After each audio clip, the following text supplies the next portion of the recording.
अस्सलाम वालेकुम, आप देख रहे हैं हो क्या रहा है। मैं हूं Faisal Abbasi, group editor 92 news. Irshad Ahmed Arif सब साथ हैं। शुक्रिया इरशाद साहब आपका।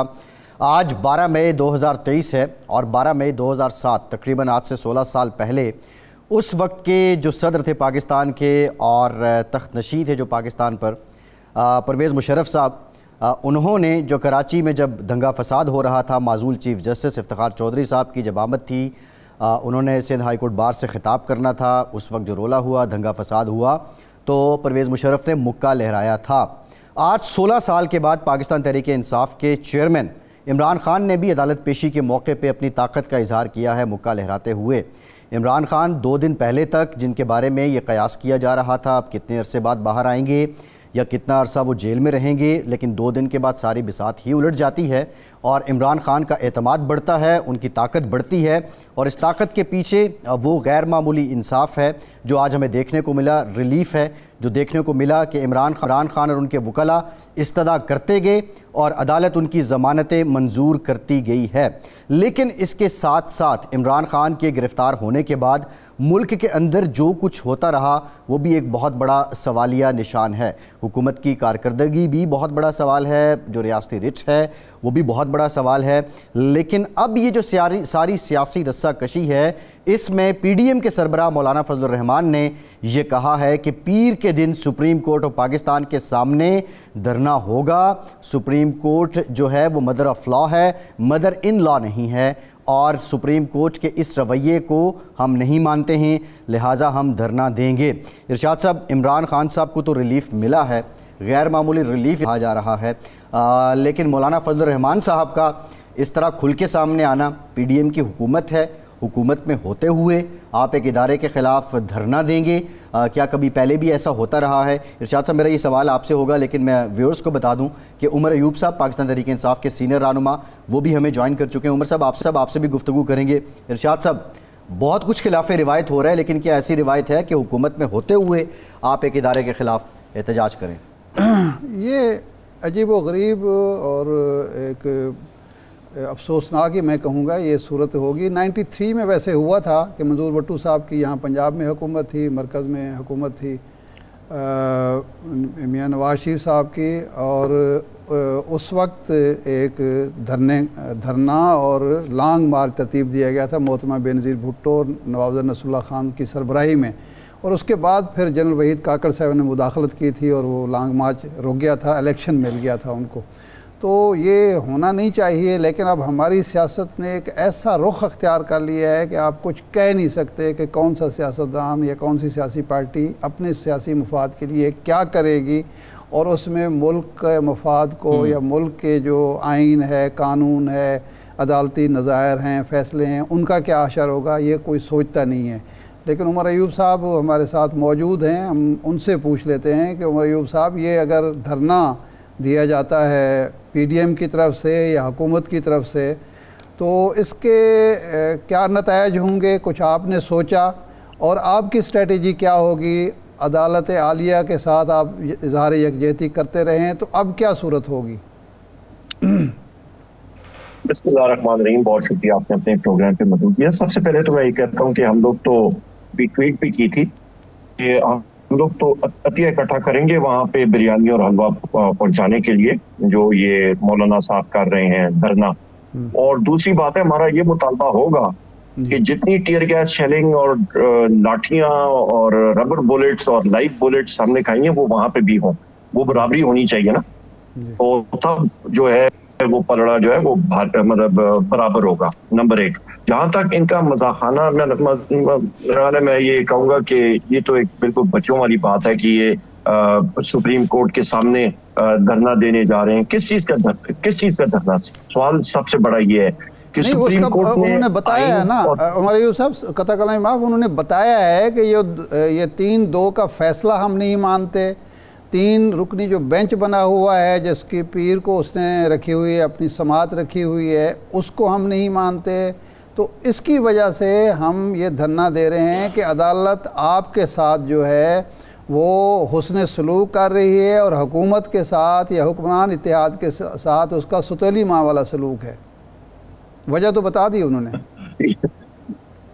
ये तो मैं वही कह रहा हूँ ना जी, ये अभी कोई मजाकिना, मतलब क्या कहते हैं, मजाकाना वो है, इनका बयानिया है। मेरा ख्याल है आप जरा व्यूअर्स नेट में भी चेक कर लें, ये वही जमात है ना जिसने पाकिस्तान के क्रिएशन को भी अपोज किया था। ये तो हिंद चाहते थे। तो नंबर एक, इनको आइन से क्या ताल्लुक, इनको इस मुल्क की धरती से, माँ धरती से क्या लगन, सबसे पहली बात ये है। तो दूसरी बात ये है कि चलें ये पॉलिटिकल पार्टी भी है, पर ये मुझे बता दें कि इनका एजेंडा क्या है। ये सिर्फ वो चीज चाहते हैं, ये जमातों का जो मुरब्बा बना हुआ है सियासी, इनमें से जो लोग हैं वो इलेक्शन में जाना नहीं चाहते हैं। वो कौन सी सियासी जमात होती है जो कि मतलब इलेक्शन से डरे? इलेक्शन से डर रहे हैं, जान नहीं रहे हैं, क्योंकि इन्होंने बेड़ा गर्क कर दिया मईशत का, बेरोजगारी अरूज पे, महंगाई अरूज पे, 50% पे आपका सेंसिटिव प्राइस इंडिकेटर, आपके फॉरेन एक्सचेंज रिजर्व 4 अरब डॉलर से नीचे हो गए। मुल्क का बेड़ा गर्क इन्होंने कर दिया। उमर साहब ये बातें तो ठीक है, उमर साहब नहीं चाहते। उमर साहब ये फ्रस्ट्रेशन अवाम में है। उमर साहब एक थोड़ा सा ऐसे लाइट, आपके ताल्लुकात मौलाना फजलुर रहमान साहब के ख़ानदान से बड़े देरीना ताल्लुकात हैं। आपके दादा मरहूम जो थे और मुफ्ती महमूद साहब का ताल्लुक़ था, एक बड़ा मशहूर एक वाक़या भी है। तो वो तो बता दें क्या हुआ था जब वोट दिया था मुफ्ती साहब ने अपोजिशन में रहते हुए? वो किसी और मौके पर मैं बताऊंगा, अल्लाह खैर करेगा इंशाल्लाह, आपको मैं फिर बताऊंगा जी। अच्छा उमर साहब, सवाल मेरा ये है कि जो वो अपने ग्रीवेंसेस शो कर रहे हैं, आप अदालत जाते हैं, अलकादिर ट्रस्ट केस में बेल लेने के लिए 2 हफ्ते की वो मिल जाती है। इस्लामाबाद हाई कोर्ट जो तोशा खाना का ट्रायल चल रहा है उसको भी रोक देता है। आप कहते हैं पीर तक गिरफ्तार ना किया जाए, अदालत कहती है नहीं करते। आप कहते हैं बुत तक गिरफ्तार ना किया जाए, अदालत कहती है नहीं करते। आप कहते हैं मुल्क में किसी मुकदमे में गिरफ्तार ना किए जाए, अदालत कहती है नहीं करते। आप कहते हैं ज़मानत पार तक पहुंचने के लिए हमें गिरफ्तार ना किया जाए, अदालत कहती है नहीं करते। क्या पाकिस्तान की तारीख़ में इतने स्पीडी जस्टिस की और ऐसे रिलीफ की कोई मिसाल पहले से मौजूद है? अच्छा, बड़ा इंटरेस्टिंग ज़बरदस्त सवाल आपने किया। उसकी बुनियादी वजह यह है कि आपका अदल का एक तकाजा होता है, प्रोसीजर होता है, क्रिमिनल प्रोसीजर कोड है, उसको आप वायलेट करेंगे जिस तरह के नैब ने किया। सबसे पहले तो मैं पूछना चाहूंगा, जो सुप्रीम कोर्ट ने कल जो जजमेंट दी है उस पे तो नैब से पूछा जाए और आपके रेंजर से पूछा जाए और उनके अफसरान को सामने आके कटड़े में खड़ा करके उनको तो चार्जशीट किया जाए कि आपने अनलॉफुल ऑर्डर क्यों किया और क्यों एक्सिक्यूट किया, सबसे पहली बात। और उनको वहां से मतलब नौकरी से निकालना चाहिए। नंबर 1 बात, सबसे इंपॉर्टेंट चीज ये है। अच्छा, दूसरी अहम चीज ये है कि आप जब एक प्रोसीजर नहीं फॉलो करेंगे तो अदालत यही करेगी। यही तरीक़ाकार उनको बेल दी गई है, उनको जमानत दी गई है। कोई बरी तो किसी केस में मतलब बगैर सुने, गवर्नमेंट का मौकफ सुने या किसी और का मौकफ सुने, बरी तो किसी को नहीं किया। वो तो अभी ट्रायल चलेगा, ट्रायल में आपके मतलब जरा होगी, आपके इन्वेस्टिगेटिव चीजें सामने आएंगी, उसके बाद जाके कहीं पे फैसला होगा। बेल आपकी क्या होती है कि जी मैं आपका ये मचलके हम लोग दे रहे हैं और ये शख्स जो है जब आपको तलब होगा ये शख्स पेश होगा, चाहे वो उमर अयूब हो, चाहे वो XYZ हो, यही होता है ना। तो उसमें क्या ऐसी चीज है, ये बाकी साहिबान जो है 50 रुपए के स्टैम्प पेपर पे एक सियासी शख्सियत जिसका मतलब जिसका गारंटर जो मौजूदा वजीर आजम है, उसने गारंटी दी थी 50 रुपए के स्टैम्प पेपर पे। उमर अयूब साहब, वो रिपोर्ट्स तो यास्मीन राशिद साहिबा की थी, पंजाब हुकूमत की थी ना। उन रिपोर्ट्स की बेस पे, उन फैक्ट्स की बेस पे अदालत 50 रुपए के स्टैम्प पेपर पे जाने बीमारी की, नवाज शरीफ साहब की बीमारी की जो रिपोर्ट्स नहीं, एक सेकंड जी, बीमारी की रिपोर्ट एविडेंस आप ये मुझे बताए, प्लेटलेट्स यहाँ पे गिर रहे हैं तो उधर जाके वो जो प्लेटलेट्स हैं वो ठीक हो गए, उधर कोई टर्बो एनर्जी की वो चीज लगती है, ड्रिप लगती है। ये तो यास्मीन राशिद साहिबा को बताना चाहिए ना, वो तो कह चुकी है कि रिपोर्ट्स फैक्चुअल थी।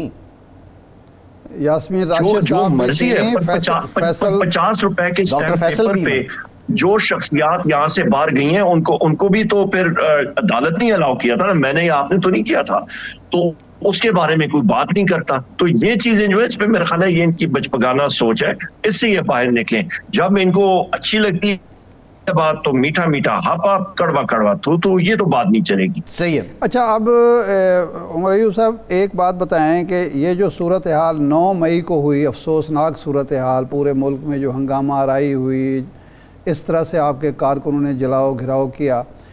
आप समझते हैं, आपको इस पर एक तो शर्मिंदगी या निदामत है, और दूसरा ये है कि आप समझते हैं कि आपके लीडर और आपके जमात और कारकुन ट्रैप हुए, जाल में फंसे, और आपने लिए मुश्किलात बढ़ा ली हैं, और आपके अपने आप को पोर्ट्रे किया है एक ऐसी जमात से जो हंगामा आराई मुजाहरे में कानून शिकनी करती है और किसी चीज़ की परवाह नहीं करती। ये दो चीजें बड़ी फैक्चुअल आप सामने रखें जी। नंबर एक चीज ये जी कि आपका पाकिस्तान तहरीक इंसाफ, आज भी मैंने यहीं पे G13 में मुफस्सल तकरीर की, मैंने कहा पाकिस्तान तहरीक इंसाफ एक पुरअमन जमात है। हाँ, हमारे लीडर इमरान खान साहब हमेशा कहते हैं कि गमला भी ना टूटे, पत्ता भी ना टूटे। नंबर एक। नंबर दो बात, जो वहां पे क्राउड गया भी था, हमारे अंदर कई, मतलब हमारे अंदर क्या, उस क्राउड के अंदर कई इंस्टिगेटर्स, मतलब वो लोग हमें मालूम भी नहीं है वो कौन है, वो इंस्टिगेट उन्होंने किया। मतलब जब इंस्टिगेटर्स होती हैं, मॉब होता है, लीडरशिप हमारी अंदर जेलों में, कौन लीड करने वाला, कौन लोग वहां पे हैं? नहीं, उमर साहब लाहौर में जो हुआ, लाहौर में तो वहाँ मौजूद थे, एजाज चौधरी साहब भी मौजूद थे, राशिद साहब मौजूद थी, तो यहाँ तो किसी ने नहीं रोका। उनके हाथ वो क्राउड, वो मॉब कंट्रोल जो होता है ना जी, मॉब को कंट्रोल करना वो कोई लीडर के पास की बात नहीं होती। यहाँ पे हमारे पेशावर में लीडर्स ने कई उन्हें कंट्रोल करने की कोशिश की, मॉब था, और उनमें से कई लोग जो है जब उनको कन्फ्रंट किया गया वो पीटीआई के थे ही नहीं, वो कोई और लोग थे। मतलब ये भी लोगों को फैक्चुअल चीजें होती हैं, ये भी सामने आनी चाहिए। आज भी खान साहब ने कहा कि मुझे गिरफ्तार किया गया तो फिर यही रद्द-ए-अमल आएगा, लेकिन ये कैसी पोद आपने तैयार कर ली है कि जो लीडर के बगैर कंट्रोल नहीं होती, और लीडर के बगैर उन्हें ये भी नहीं पता होता कि ये कोर कमांडर हाउस है या ये GHQ है या ये हसास तनसीबात हैं या ये रेड एरियाज हैं, यहाँ पे नहीं जाना, ये कैसी पोद है? ये हमारी पोद कोई तैयार करना नहीं है। नंबर एक बात यह है कि जब आप लीडर्स को, सारे के सारे लीडर्स को उठा के जेल में बंद कर दें, डायरेक्शन ना हो, तो आप एक्सपेक्ट क्या करते हैं? मुझे याद है जब मोहतरमा बेनजीर भुट्टो जो हैं, उनका इंतकाल हुआ था, मैं हरीपुर में था और मेरे घर के सामने पीपल्स पार्टी, हमारा उससे ताल्लुक ही नहीं था, पीपल्स पार्टी का पूरा मतलब मॉब आया पेट्रोल बम्स के साथ। वो शुक्र है अल्लाह ताला ने बचत कर दी।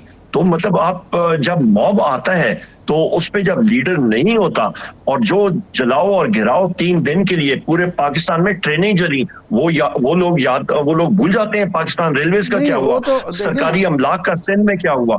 नहीं, वो गलत था, लेकिन उसका मतलब ये तो नहीं कि किसी और वाक़े की जस्टिफिकेशन वो बन सकता है। लेकिन अब मैं आता हूँ इस तरह नहीं, पर याद तो करना चाहिए, याद तो करना चाहिए ना। ये तो वो शहादत थी, ये गिरफ्तारी थी। बिलावल भुट्टो भाषण दे रहा था जी।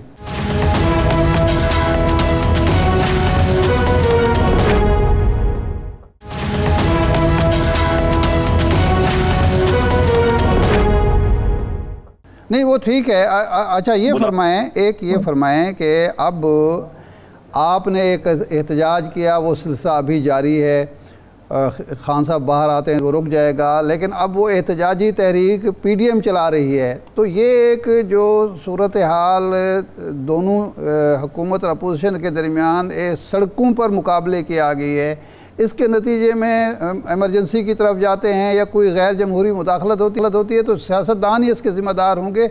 आप लोग मुज़ाकरात की मेज़ पर बैठकर अपने मामला तय क्यों नहीं करते? हम लोग तो तैयार है करने के लिए। हमारी मुज़ाकराती टीम ने क्या कहा, देखिए जी, एक आइन में एक चीज लिखी हुई है कि 90 दिन से ऊपर आपकी केयर टेकर गवर्नमेंट नहीं जा सकती, पॉइंट नंबर 1। पॉइंट नंबर 2 ये है कि किसी भी चीफ एग्जीक्यूटिव या चीफ मिनिस्टर होता है सूबे का, उसको ये आईनी इख्तियार है कि वो किसी वक्त भी अपनी असेंबली खत्म करके, तहलील करके और फ्रेश इलेक्शन के करा दे। हम लोग तो ये तो नहीं कहते कि हमें आप चीफ मिनिस्टर कह दें, हम लोग कहते हैं जी साफ शफाफ इलेक्शन कराएं, और जो पार्टी जीती है, मौलाना जीते हैं वो बना लें असेंबली, पीपल्स पार्टी बनाती है वो कर लें, नून जीती है वो कर लें, PTI जीतेगी हम बनाएंगे। ओ भाई, इलेक्शन तो करा देना। हम लोग तो कोई ताहियात बैठने के चक्कर में तो नहीं कर रहे। हम लोगों की एक रीजनेबल डिमांड है। ये लोग वो हैं कि जो चिपके हुए कि एक दिन, कहां पे लिखा हुआ है एक दिन। अच्छा, दूसरी अहम बात ये कहते हैं कि जी अगस्त से पहले नहीं जाएगी असेंबली। क्यों नहीं जा सकती? असेंबलीज आप कई ममालिक में जहां पे पार्लियामेंट्री फॉर्म ऑफ गवर्नमेंट होती है, उनके साल में 4-4, 3-3 इलेक्शन हो जाते हैं। आप इटली में देख लें, आप, और वहां की गवर्नमेंट आए दिन जारी होती है। आप स्कैंडिनेवियन कंट्रीज में देख लें, वहां पे आए दिन जारी होती है, फ्रेश इलेक्शन हो जाता है। उमर अयूब साहब, यही मुतालबा जब पीडीएम आपसे करती थी, आप तैयार नहीं होते थे। आप अगर पिछले साल जनवरी फरवरी में इलेक्शन पर तैयार होते तो ना ये दिन आपको देखना पड़ता, ना वो मुल्क को देखना पड़ता। आप भी तो तैयार नहीं थे। आपने वो जाके जब अदम एतमाद आ गई तो फिर असम्बली तोड़ दी। वही असम्बली आप पहले भी तोड़ सकते थे। आप भी तैयार नहीं थे, वो भी तैयार नहीं है। आप भी मुद्दत पूरी करना चाहते थे, ये भी मुद्दत पूरी करना चाहते थे। एक बहुत बड़ा फर्क है।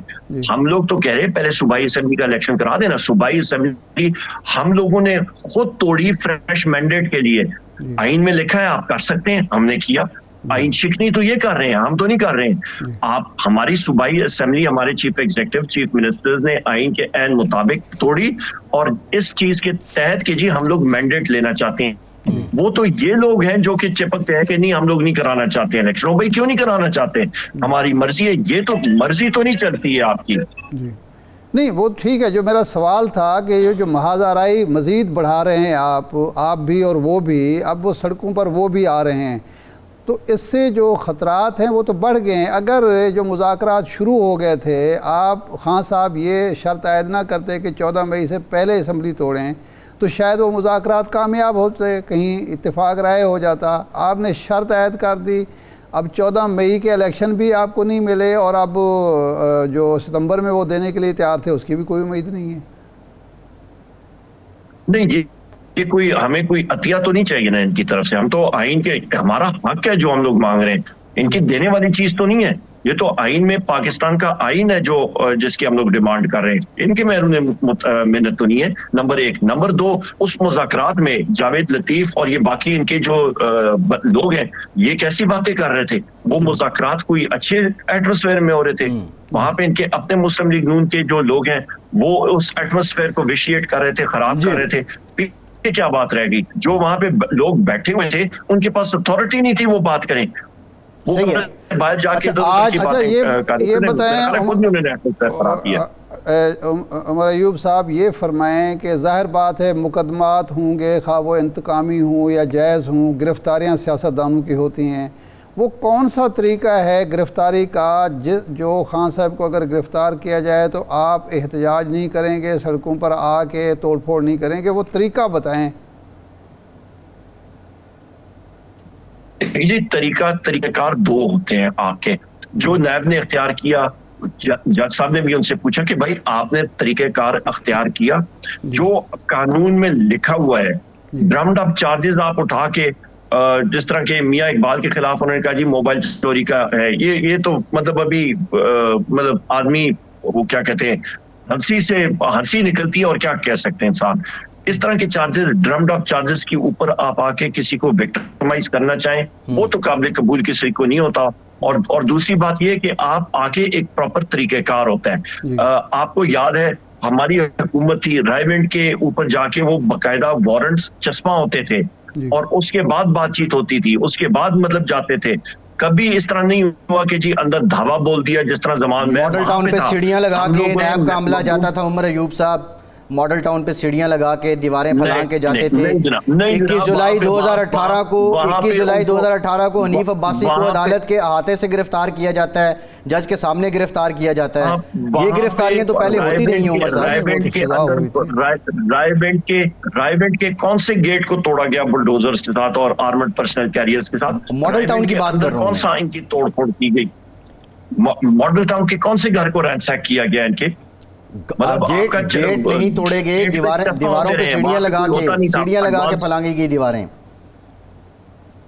वहां पे उनका जाके किसको हरासा किया था? अंदर कोई था वहां पे? हमजा शहबाज को लेने गए थे यहाँ पे उनकी।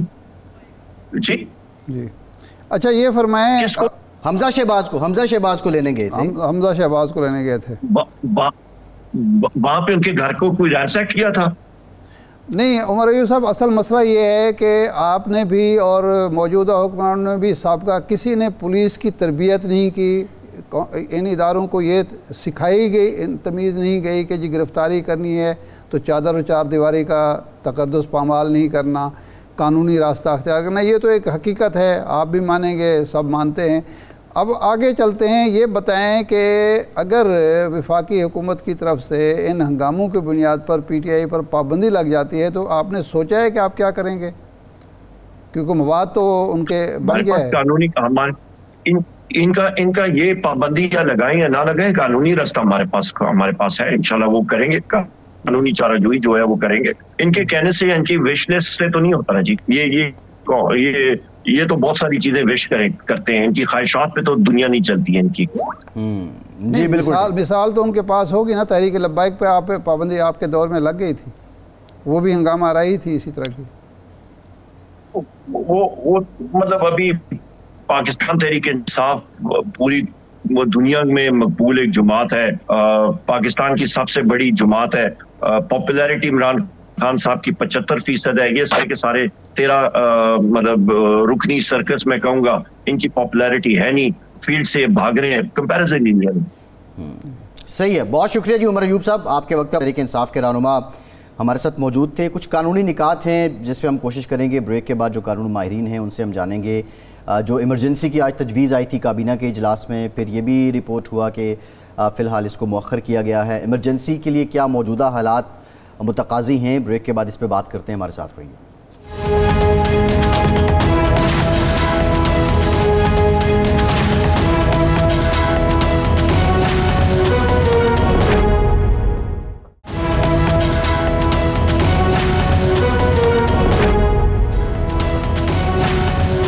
ब्रेक के बाद एक बार फिर से आपको खुशामदीद कहेंगे। इरशाद साहब, ब्रेक से पहले बात की थी हमने, एक तजवीज़ आई इमरजेंसी की और फिर काबीना की मीटिंग में वो मौखर की गई। अब तक की जो इत्तलात हैं उसके मुताबिक क्या मौजूदा हालात, 2 दिन पहले तक के जो हालात थे वो तो खासे गंभीर थे, खासे तशवीशनाक थे, पेचीदा थे।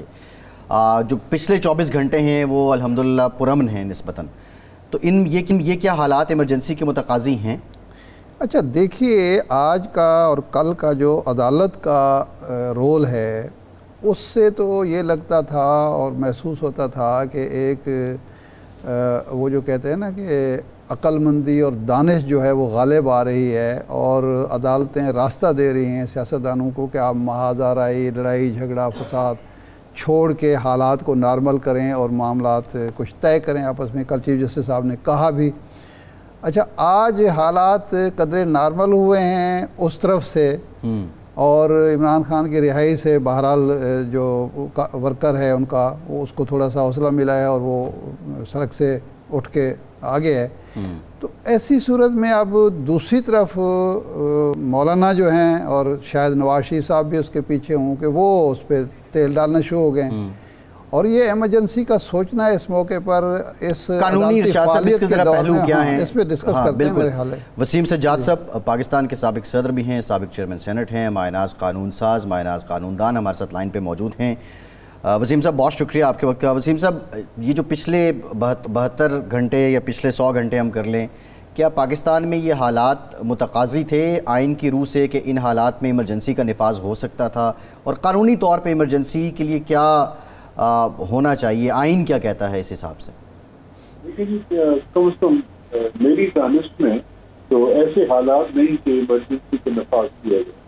इमरजेंसी 3 किस्म की होती है पाकिस्तान के आइन के अंदर, और जिस इमरजेंसी का हम जिक्र कर रहे हैं ये आर्टिकल 232 में होती है। उसमें यह है कि अगर कोई जंग की सूरत हाल है या कोई बाहर से हमला हो गया या सूबा जो है उसमें कोई ऐसे हालात हैं कि वो अपने राइट्स को या अमन अमान की सूरत को कंट्रोल नहीं कर सकता, तो फिर प्रेसिडेंट साहब को इख्तियार है कि वो इमरजेंसी नाफिज करे।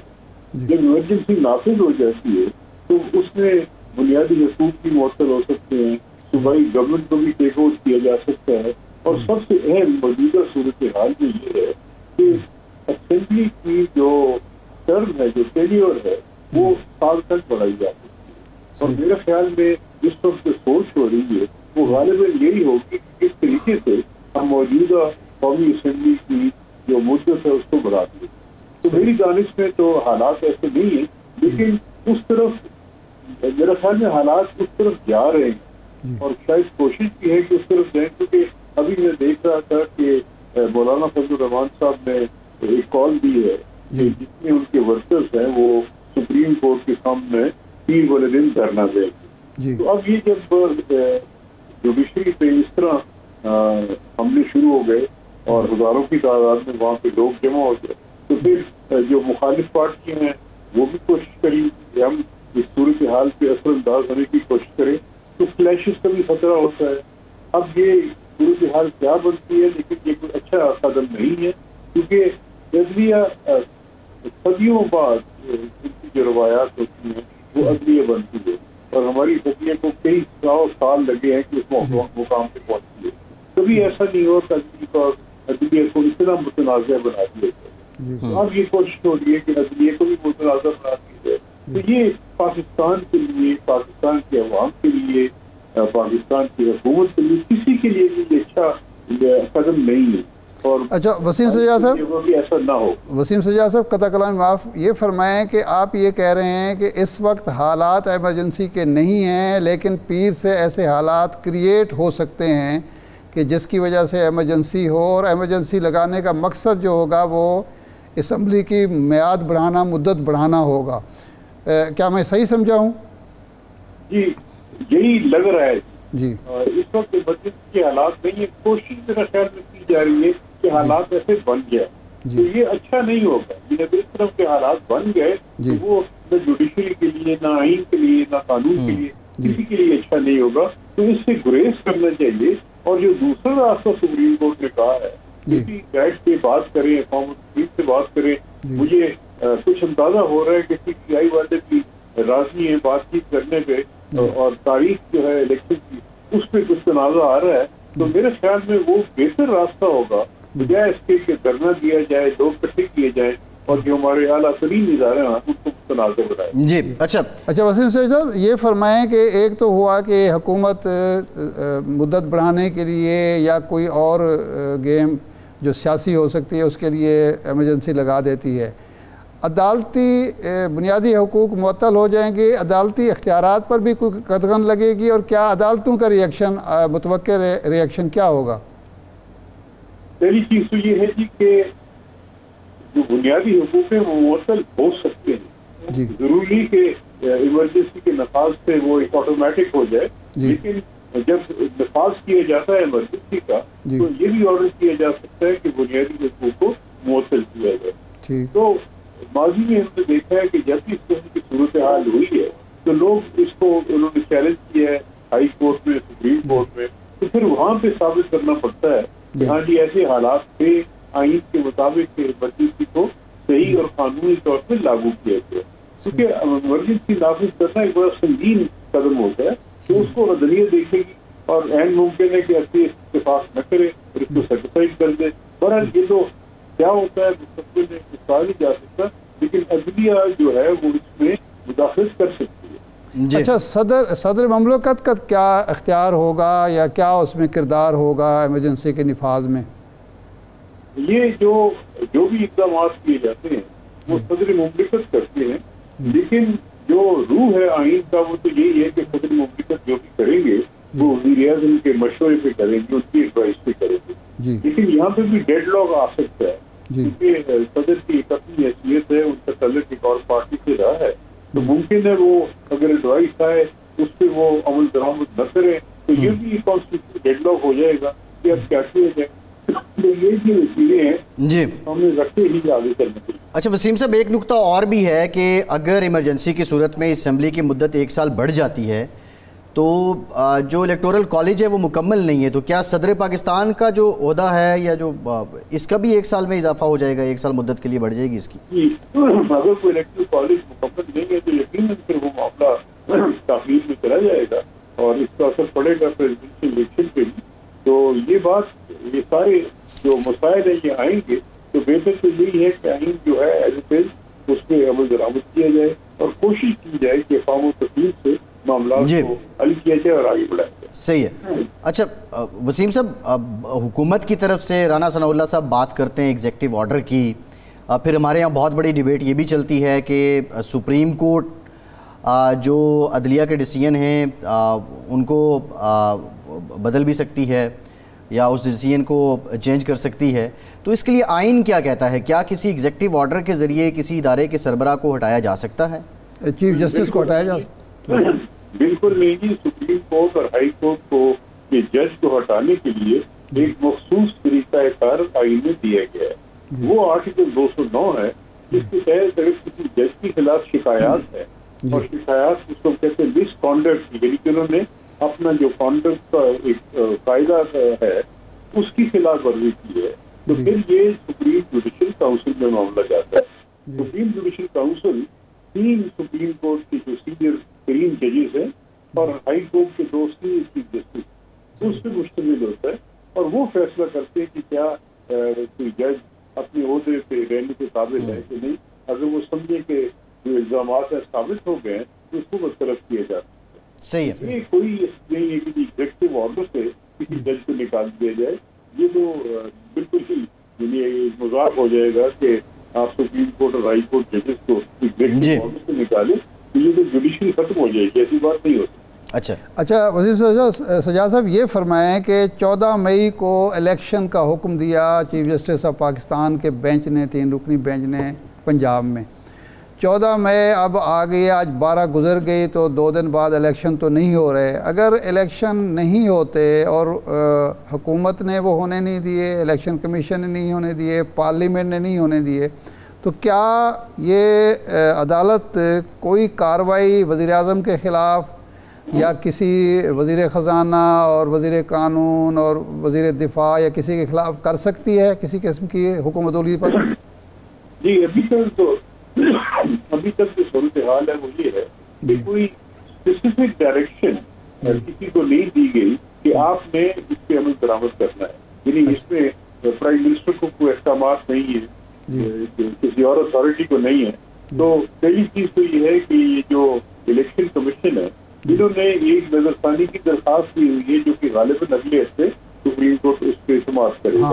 तो हो सकता है कि वो हालात के पेश नजर जी उनको फंड नहीं है, हालात ऐसे हो गए हैं, अमला नहीं है, फंड नहीं है, सिक्योरिटी के मसले हैं, तो मुमकिन है कि सुप्रीम कोर्ट अपने ऑर्डर में को रद्द बदल करे। दूसरी चीज ये है कि हो सकता है सुप्रीम कोर्ट को ज्यादा स्पेसिफिक किस्म का ऑर्डर करे, यानी कि खास अथॉरिटी को कहे कि आपने ये काम करना है और इस मुद्दत में करना है। तो अगर उसकी खिलाफ वर्जी होती है तो फिर मुमकिन है कि सुप्रीम कोर्ट अपने कंटेम्प्ट की जो इख्तियारात है उसको इस्तेमाल करे। सही है। अच्छा वसीम साहब, आज जो इस्लामाबाद हाई कोर्ट में इमरान खान साहब को ज़मानतें मिली और बज़ाहिर जो उनके मुखालिफिन भी हैं, इम्प्रेशन यही है, वो ये कह रहे हैं कि वो इस्तदा करते गए और ज़मानत मिलती गई, तो ये इसको गैर मामूली रिलीफ कहा जा रहा है। आप इस बात से एग्री करते हैं? और क्या पाकिस्तान की अदलिया की तारीख में इसकी कोई मिसाल मौजूद है पहले से? देखिए जी, कोई गैर मामूली नहीं है। ये मैं समझता हूँ कि जो मौजूदा हालात हैं एक सियासी हालात हैं जिसमें किसी लीडर के खिलाफ 120 मुकदमात में दर्ज किए गए हैं। पहले कभी तारीख में मुझे नजर नहीं आता कि दिनों में किसी लीडर के खिलाफ इतने ज्यादा मुकदमात दर्ज कर लिए गए, लेकिन जब दर्ज हो गए हैं कुछ लाहौर के हाई कोर्ट के दायरा इख्तियार में, कोई इस्लामाबाद में, तो फिर हाई कोर्ट के पास जाना और इन मखसूस हालात में हाई कोर्ट को भी एहसास होगा कि ये तो शुक्रिया अनयूजुअल की बात हो रही है कि 120 से ज्यादा मुकदमात दर्ज हो गए हैं। एक वाकया जो है वो इस्लामाबाद में होता है, लेकिन उसका मुकदमा दर्ज किया जाता है और शहरों में भी किया जाता है जो आइन के समझता हूँ कि रूह के खिलाफ होगा। दोबारा अदालतों ने इसमें रिलीफ दी है। मैं समझता हूँ वो अनयूजुअल है और इसमें अभी तो प्रिलिमिनरी स्टेजेस है। जब तफसील बहस होगी और वो उस वक्त होती है जब दोनों पार्टी को नोटिस हो जाता है और वो अगली पीढ़ी से शायद होगी, वहाँ भी ये सारी बातें खुल के सामने आएंगी। सही है। अच्छा ये फरमाएं कि जिस तरह की हंगामा आ रही 2 दिन तक लाहौर में, इस्लामाबाद में, पेशावर में, कई और जगह पर हुई है, बाज़ हल्के ये कह रहे हैं, हुकूमत के ही वज़रा ही कह रहे हैं कि जी PTI पर हम पाबंदी लगा देंगे। एक तो क्या ये ग्राउंड बन सकती है किसी सियासी पार्टी पर पाबंदी की, और अगर ये पाबंदी लग जाए तो कितना आसान है उसको सुप्रीम कोर्ट से इंडोर्स कराना? पहली चीज तो ये है कि तारीख हमें बताती है कि इस किस्म का जो कदम होता है उसको कोई फायदा नहीं होता है। हमारे पास नज़ीर मौजूद है, ये जो मौजूदा ANP है, ये पहले नैब के नाम से थी, नेशनल अवामी पार्टी, इसकी पाबंदी लगाई गई थी। उन्होंने अपना नाम बदल के फिर वो ये सियासी काम शुरू कर दिया, और जब पाबंदी लगाई जाती है तो फिर अंडरग्राउंड एक्टिविटी भी शुरू हो जाती है, ज्यादा गुस्सा भी वर्कर्स में आ जाता है, उनका रिएक्शन भी ज्यादा हो जाता है, तो इसका कोई फायदा नहीं होता। दूसरा ये है कि मुझे अभी तक कम से कम शहरी के वकील से तो ऐसी बात नजर नहीं आई कि पाबंदी लगाई जाए। ये ऐसे हालात फिलहाल मुझे नजर नहीं आ रहे, लेकिन बहरहाल मैं समझता हूँ कि जो तारीख और हालात को सामने रखते हुए मुनासिब भी होगा और उसको फायदा भी कोई होगा। सही है। अच्छा वसीम सजाद साहब, अब मामला सुप्रीम कोर्ट के पास गया, सुप्रीम कोर्ट ने इमरान खान साहब की जो गिरफ्तारी थी उसको गैर कानूनी करार दिया, लेकिन अपनी तहवील में कर लिया और फिर आज इस्लामाबाद हाई कोर्ट में पेश किया। तो क्या ये रिवायत नहीं बन जाएगी कि नैब का कोई भी मुलजिम सुप्रीम कोर्ट की तहवील में खुद को दे दे और फिर वो गिरफ्तारी से बच जाए? जरूर बनेगी, नज़ीर बनेगी, लेकिन इसी किस्म के हालात होंगे तो बनेगी। तो ये कोई ऐसी अनयूजुअल बात नहीं है, जो हालात है उसके मुताबिक सुप्रीम कोर्ट ने एक फैसला दिया है। इसी किस्म के हालात अगर आइंदा भी होते हैं तो इसी किस्म का ऑर्डर हो सकता है, कोई ऐसी बात नहीं। जी ठीक, बहुत शुक्रिया वसीम सज्जाद, पाकिस्तान के सीनियर कानूनसाज, सीनियर कानूनदान हमारे साथ मौजूद थे। एक ब्रेक लेते हैं और ब्रेक के बाद बात करते हैं कि पीटीआई में क्या चल रहा है, अगली हिकमत अमली क्या है। हमारे साथ रहिए।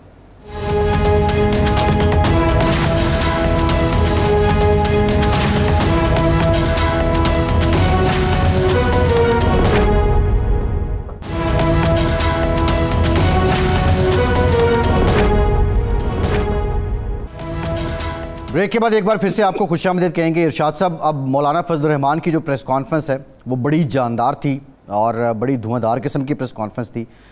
इससे पहले जो काबीना थी, काबीना की जानिब से जो पहला सेशन था काबीना का, उसमें जो चीफ जस्टिस साहब ने का गुज़श्ता रोज़ जो मुकालमा हुआ इमरान खान साहब के साथ, उस पर काबीना ने अपने रिजर्वेशन का इजहार किया। तो खुलासा ये है कि सियासी जमातों के बीच इस टाइम एक जंगी माहौल बना हुआ है। अगर मौलाना जाके बैठ जाते हैं सुप्रीम कोर्ट के सामने और इमरान खान भी कई सड़कों पे आ जाते हैं, तो क्या नतीजा क्या निकलेगा? सालिस तो कोई है नहीं, बात तो कोई करवा नहीं रहा, खुद बैठे थे, फिर वो मामलात बिगड़ गए, नतीजा क्या निकलना है? लगता यूँ है, देखें ये जो धरना है ना सरकारी जमात का, हुकूमती जमात का, इत्तेहाद का, अकेले मौलाना नहीं होंगे इसमें, ज़ाहिर है नून लीग होगी, उसमें पीपल्स पार्टी होगी, MQM होगी, वो पार्टियों को तो नाम ही याद नहीं है, 13 पार्टियाँ 14 पार्टियाँ तो होंगी ना फिर उसके साथ साथ। 93 में यही हुआ था कि हुकूमत थी मियाँ नवाज शरीफ साहब की यानी मरकज़ में, और यहाँ पंजाब की हुकूमत थी भुट्टो साहब की। तो भुट्टो साहब ने कहा, और नवाब नसरुल्लाह खान साहब थे उसमें, पीपल्स पार्टी मोहतरमा बेनज़ीर भुट्टो साहिबा थी और लोग थे। इन्होंने कहा जी हमने लॉन्ग मार्च करना है, और सरकारी फंड्स से डंडे ख़रीदे गए। जो बाबा जमहूरियत नवाब नसरुल्लाह खान साहब का जो डेरा था, वहाँ वो डंडे जमा हो रहे थे। एक अखबार नवीस ने छोटी सी खबर लगा दी डंडों की कि भाई सरकारी फ़ंड से डंडे ख़रीदे गए हैं और ये इस तरह से इंतज़ाम हो रहा है सरकारी एहतजाज का और लॉन्ग मार्च का। उसको उठा लिया गया, जिस तरह आजकल आफ्ताब इकबाल साहब और इमरान रियाज साहब, बाय द वे ये 2 सहाफ़ी के ख़िलाफ़ कार्रवाई हुई है, जिस पर काउंसिल ऑफ न्यूज़पेपर एडिटर्स ने भी CPN ने एहतजाज किया है। काजिम खान साहब ने बड़ी भरपूर किस्म का बयान जारी किया है, हमारे जो सदर हैं CPN के। तो वो एहतजाज फिर हुआ नहीं, क्योंकि दरमियान में आर्मी चीफ आए और उन्होंने दोनों को कहा कि भाई अब इलेक्शन की तरफ चले जाएं, ये काम ना करें।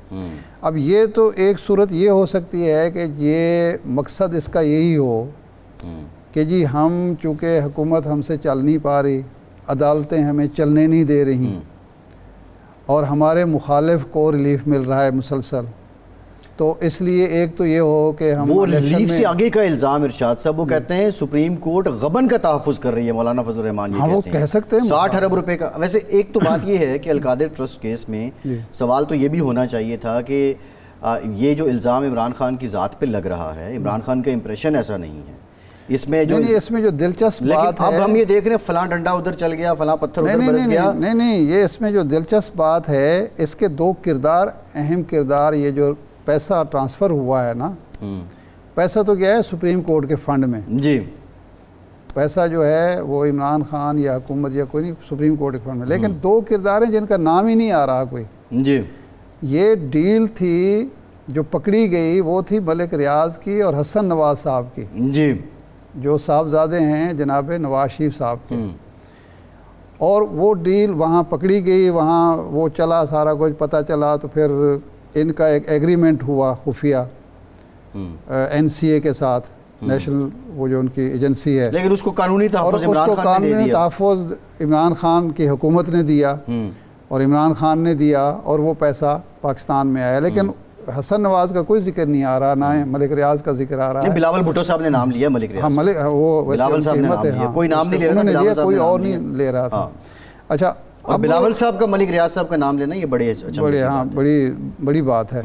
लेकिन जो बात हो रही थी कि मौलाना फजलुर रहमान और PDM का नैरेटिव ये है कि जी एक करप्शन का केस जब नवाज शरीफ पर होता है या मरियम नवाज पर होता है या जरदारी पर होता है तो उस वक्त अदालतों का रवैया और होता है, और जब इमरान खान पर वही इल्ज़ाम लगता है तो और नैब जब कार्रवाई करता है वो ये भी कहते हैं ना कि अच्छा, बड़ी अजीब सूरत हाल पैदा हो गई है कि इमरान खान के दौर में जो कवानीन थे वो थे जिनको तब्दील नहीं किया था मियां नवाज शरीफ साहब ने भी, जरदारी साहब ने भी अपने दौर में। कहते ये थे कि ये कानून मुशर्रफ का बनाया, जरदारी साहब करना भी चाह रहे थे लेकिन उनके पास शायद नवाज शरीफ साहब ने साथ नहीं दिया। नवाज शरीफ साहब की तो 2/3 अक्सरियत थी, वो तो सब कुछ कर रहे थे। 18वीं तरमीम में भी वो किया जा सकता। जो तरामीम इन्होंने की अपने फ़ायदे के लिए बकौल इमरान खान के, उसका सारा फ़ायदा इमरान खान और उनके साथियों को हो रहा है। और कल प्रैक्टिस एंड प्रोसीजर बिल का फ़ायदा भी इनको होना है। अगर ये कानून नैब का तब्दील ना हुआ होता 90 दिन के लिए खान साहब 90 दिन तक तो उनकी ज़मानत हो ही नहीं सकती थी और उनके किसी साथी की नहीं हो सकती थी। कल ख्वाजा आसिफ साहब कहीं कह रहे थे कि हम कितने बदकिस्मत लोग हैं कि जो हम काम करते हैं उसका फ़ायदा भी इमरान खान को होता है। सही कह रहे हैं, बिल्कुल सही कह रहे हैं। हाँ, लेकिन अब ये जो सूरत हाल मौलाना फजलुर रहमान पैदा कर रहे हैं, क्या ये इमरजेंसी लगवाने के लिए है या पर डे बराबर करके इलेक्शन में जाने के लिए है, ये एक सवाल है। शायद सब इम्पोर्टेंट बात इसमें ये भी तो हो सकता है, PDM का फैसला है, इसमें पीपल्स पार्टी शामिल नहीं है। ये आज की भी प्रेस कॉन्फ्रेंस देखें, पीपल्स पार्टी इसमें शामिल नहीं है, ये PDM कर रही है। पीपल्स पार्टी के और जो भी मसाइल हों, मामलात हों, सोच हो, लेकिन एक चीज़ के बारे में तो वो पहले दिन से बड़े क्लियर हैं कि कोई ऐसा हमें काम नहीं करना चाहिए जिसकी वजह से सियासी निज़ाम को या जमहूरी निज़ाम को कोई नुकसान हो सकता हो। तो इसलिए इसका हल यही है कि इलेक्शन कराएं, फेयर एंड फ्री इलेक्शन कराएं, ताकि नई हुकूमत आके सारे मामला को संभाले। वो इन्हीं की हो सकती है। जी बिल्कुल ठीक है। शायद से प्रोग्राम का टाइम खत्म हो गया। बहुत शुक्रिया, आज के प्रोग्राम से इतना ही, इजाज़त दीजिए।